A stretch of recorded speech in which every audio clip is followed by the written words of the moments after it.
जय स्वामीनारायण।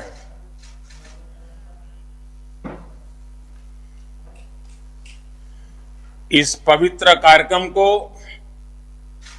दिशा दे रहे पूज्य श्री देवकृष्ण दास जी स्वामी, महंत श्री देव प्रसाद दास जी स्वामी, पूज्य धर्मवल्लभ स्वामी जी, कार्यक्रम में उपस्थित सभी पूज्य संतगण, अन्य महानुभाव और मेरे प्यारे नौजवान साथियों, आप सभी को जय स्वामीनारायण। पूज्य शास्त्री जी महाराज श्री धर्मजीवन दास जी स्वामी की प्रेरणा से, उनके आशीर्वाद से राजकोट गुरुकुल के 75 वर्ष हो रहे हैं। मैं राजकोट गुरुकुल के 75 वर्षों की इस यात्रा के लिए आप सभी को हृदय से बहुत बहुत बधाई देता हूं। भगवान श्री स्वामीनारायण, उनके नाम स्मरण से ही एक नव चेतना का संचार होता है। और आज आप सब संतों के सानिध्य में स्वामीनारायण का नाम स्मरण एक अलग ही सौभाग्य का अवसर है। मुझे विश्वास है इस ऐतिहासिक संस्थान का आने वाला भविष्य और भी यशस्वी होगा। इसके योगदान और भी अप्रतिम होंगे। साथियों, श्री स्वामीनारायण गुरुकुल राजकोट की यात्रा के 75 वर्ष ऐसे कालखंड में पूरे हो रहे हैं जब देश अपनी आजादी के 75 वर्ष मना रहा है। ये सुखद संयोग तो है ही, सुखद सुयोग भी है। एक राष्ट्र के रूप में भारत की, आजाद भारत की जीवन यात्रा ऐसे सुयोगों से ही, और हजारों साल की हमारी महान परंपरा भी ऐसे ही सुयोगों से ही गतिमान रही है। ये सुयोग है कर्मठता और कर्तव्य के सुयोग। ये सुयोग है संस्कृति और समर्पण के सुयोग। ये सुयोग है अध्यात्म और आधुनिकता के सुयोग। जब देश आजाद हुआ तो हमारे ऊपर ये जिम्मेदारी थी कि हम शिक्षा के क्षेत्र में भारत के प्राचीन वैभव और हमारा महान गौरव को पुनर्जीवित करें। लेकिन गुलामी की मानसिकता के दबाव में सरकारें उस दिशा में बढ़ी नहीं, और कुछ बातों में तो उल्टे पैर चली। और इन परिस्थितियों में एक बार फिर हमारे संतों ने, आचार्यों ने देश के प्रति इस कर्तव्य को निभाने का बीड़ा उठाया। स्वामीनारायण गुरुकुल इसी सुयोग का एक जीवंत उदाहरण है। आजादी के तुरंत बाद भारतीय मूल्यों और आदर्शों की नींव पर इस आंदोलन को, इस संस्थान को निर्मित किया गया। पूज्य धर्मजीवन दास जी स्वामी जी का राजकोट गुरुकुल के लिए जो विजन था, उसमें अध्यात्म और आधुनिकता से लेकर संस्कृति और संस्कार तक सब कुछ समाहित था। आज वो विचार बूझ, वो विचार बीज एक विशाल वटवृक्ष के रूप में हमारे सामने है। मैं गुजरात में आप सबके बीच में ही रहा हूं, आप ही के बीच में पला बड़ा हूं, और ये मेरा सौभाग्य रहा है कि मुझे इस वटवृक्ष को आकार लेते हुए अपनी आंखों से करीब से देखने का सुअवसर मिला है। इस गुरुकुल के मूल में भगवान स्वामीनारायण की प्रेरणा रही है।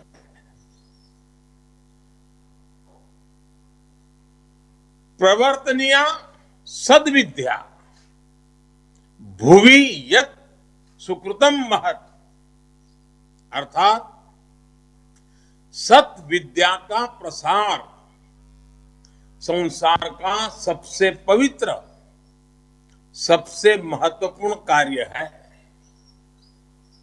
यही तो ज्ञान और शिक्षा के प्रति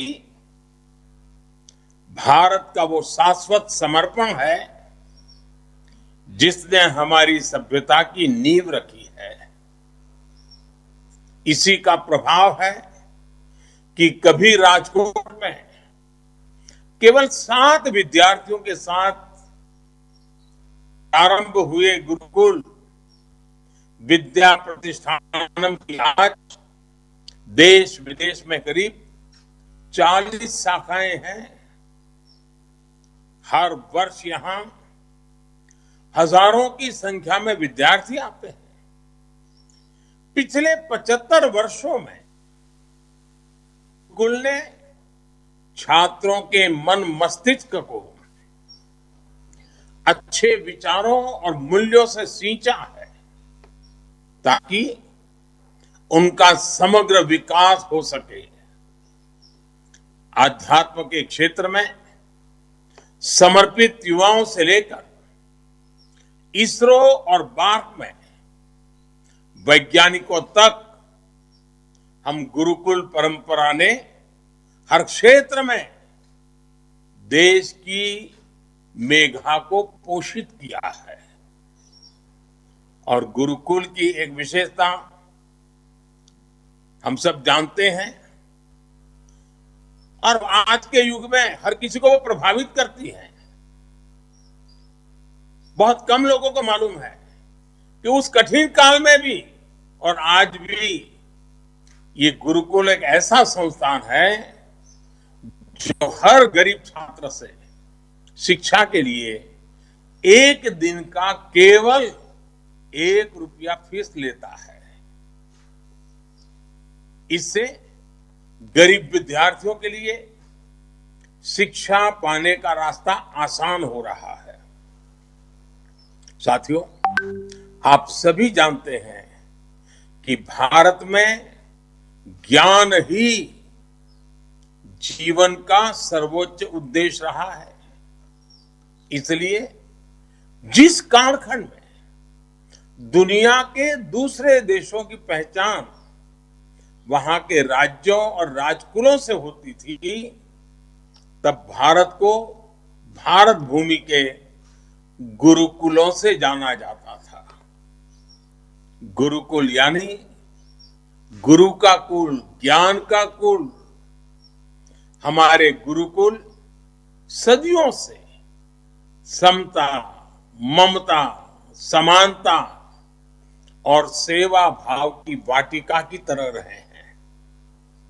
नालंदा और तक्षशिला जैसे विश्वविद्यालय भारत की इस गुरुकुल परंपरा के वैश्विक वैभव के पर्याय हुआ करते थे। खोज और शोध ये भारत की जीवन पद्धति का हिस्सा थे। आज हम भारत के कण कण में जो विविधता देखते हैं, जो सांस्कृतिक समृद्धि देखते हैं, ये उन्हीं शोधों और अन्वेषणों के परिणाम है। आत्म तत्व से परमात्मा तत्व तक, आध्यात्म से आयुर्वेद तक, सोशल साइंस से सोलर साइंस तक, मैथ से मेटलर्जी तक और शून्य से अनंत तक हमने हर क्षेत्र में शोध किए, नए निष्कर्ष निकाले। भारत ने अंधकार से भरे उन युगों में मानवता को प्रकाश की वो किरणें दी जिनसे आधुनिक विश्व और आधुनिक विज्ञान की यात्रा शुरू हुई। और इन उपलब्धियों के बीच हमारे गुरुकुलों की एक और शक्ति ने विश्व का मार्ग प्रशस्त किया। जिस कालखंड में विश्व में जेंडर इक्वलिटी जैसे शब्दों का जन्म भी नहीं हुआ था, तब हमारे यहां गार्गी, मैत्रेयी जैसी विदुषियां शास्त्रार्थ करती थी। महर्षि वाल्मीकि के आश्रम में लवकुश के साथ ही आत्रेयी भी पढ़ रही थी। मुझे खुशी है कि स्वामीनारायण गुरुकुल इस पुरातन परंपरा को आधुनिक भारत को आगे बढ़ाने के लिए कन्या गुरुकुल की शुरुआत कर रहा है। 75 वर्ष के अमृत महोत्सव में, आजादी के अमृत काल में इस संस्थान की शानदार उपलब्धि होगी और देश के लिए महत्वपूर्ण योगदान भी होगा। साथियों, आप सभी बेहतर तरीके से जानते हैं कि भारत के उज्जवल भविष्य में हमारी आज की शिक्षा व्यवस्था और शिक्षण संस्थानों की कितनी बड़ी भूमिका है। इसलिए आजादी के इस अमृत काल में देश एजुकेशन, इंफ्रास्ट्रक्चर हो या एजुकेशन पॉलिसी, हम हर स्तर पर अधिक गति से, अधिक विस्तार से काम में जुटे रहते हैं। आज देश में बड़े शैक्षिक संस्थानों, IIT, triple IT, IIM, AIIMS जैसे संस्थानों की संख्या में बड़ी वृद्धि हो रही है। 2014 के बाद से मेडिकल कॉलेजों की संख्या में 65% से ज्यादा की बढ़ोतरी हुई है। नई राष्ट्रीय शिक्षा नीति के जरिए देश पहली बार उस शिक्षा व्यवस्था को तैयार कर रहा है जो फॉरवर्ड लुकिंग है, फ्यूचरिस्टिक है। जब नई पीढ़ी बचपन से ही बेहतर शिक्षा व्यवस्था में पलेगी और बढ़ेगी तो देश के लिए आदर्श नागरिकों का निर्माण भी स्वतः होता चला जाएगा। यही आदर्श नागरिक, आदर्श युवा 2047 में, 2047 में, जब देश आजादी के 100 साल मनाता होगा, विकसित भारत के सपने को सिद्धि तक लेकर के जाएंगे। और इसमें निश्चित तौर पर श्री स्वामीनारायण गुरुकुल जैसे शिक्षा संस्थानों का प्रयास बहुत अहम होगा।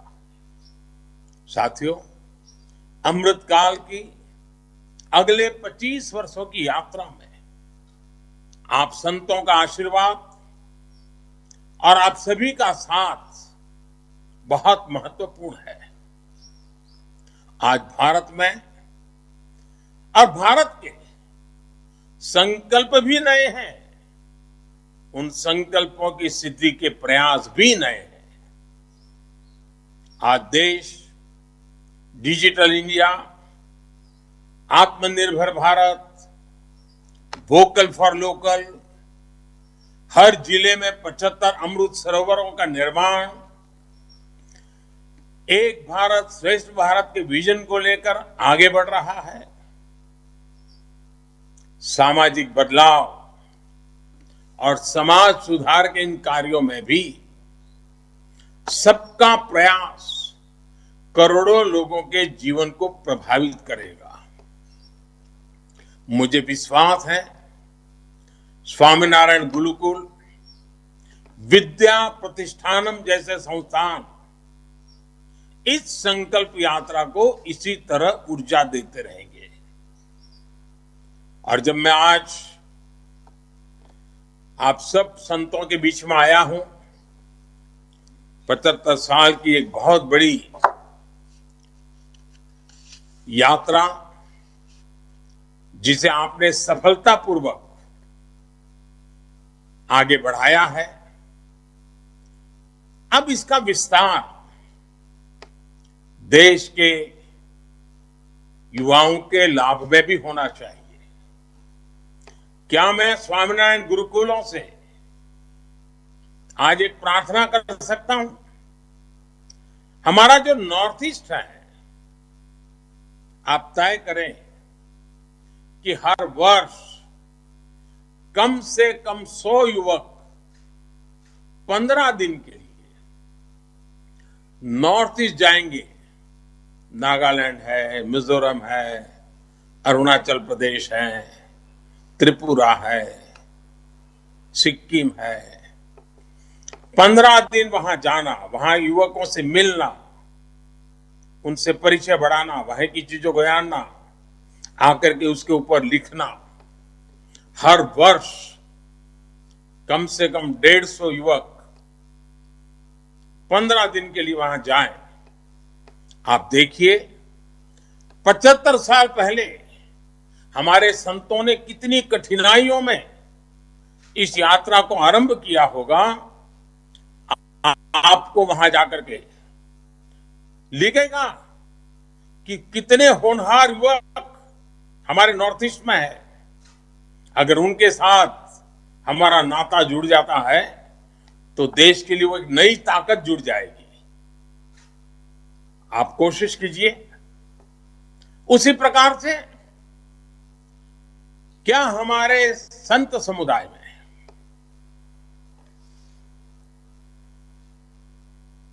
मुझे याद है जब बेटी बचाओ अभियान हम कर रहे थे तो छोटी छोटी बालिकाएं मंच पर आकर के 7 मिनट, 8 मिनट, 10 मिनट का बड़ा हृदय द्रावक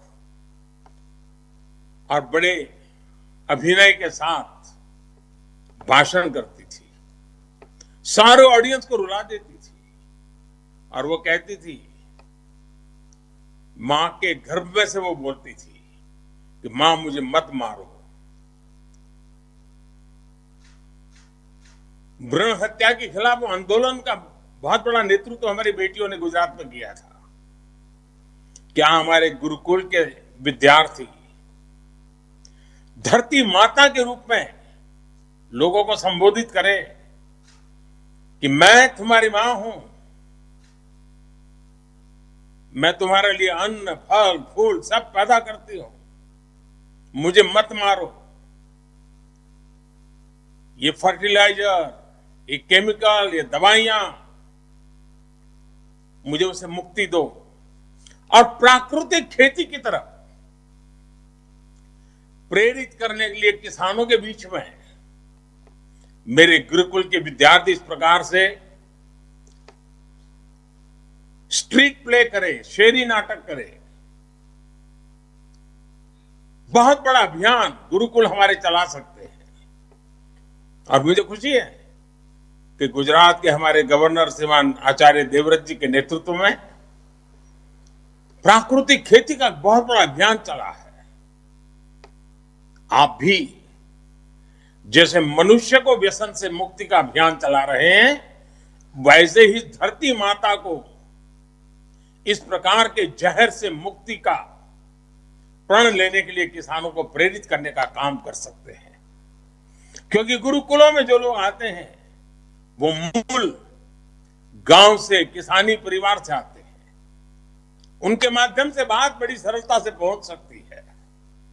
तो आजादी के इस अमृत काल में हमारे गुरुकुल, हमारे संस्कारित शिक्षित युवक उज्जवल भविष्य के लिए, पर्यावरण की रक्षा के लिए, एक भारत श्रेष्ठ भारत के सपने को साकार करने के लिए अनेक नए विचारों, आदर्शों, संकल्पों को लेकर के चल सकते हैं। और मुझे विश्वास है स्वामीनारायण परंपरा की मेरे लिए बड़ा सौभाग्य रहा है कि स्वामीनारायण परंपरा में जब भी मैं आपसे मिला हूं, जो भी मांगा है आप सबने पूरा किया है। आज जब मैं इन चीजों को मांग रहा हूं, मुझे विश्वास है आप भी इसको पूरा करेंगे और गुजरात का नाम तो रोशन होगा ही होगा, भावी पीढ़ी का जीवन आसान होगा। फिर एक बार आप सबका बहुत बहुत धन्यवाद। जय स्वामीनारायण।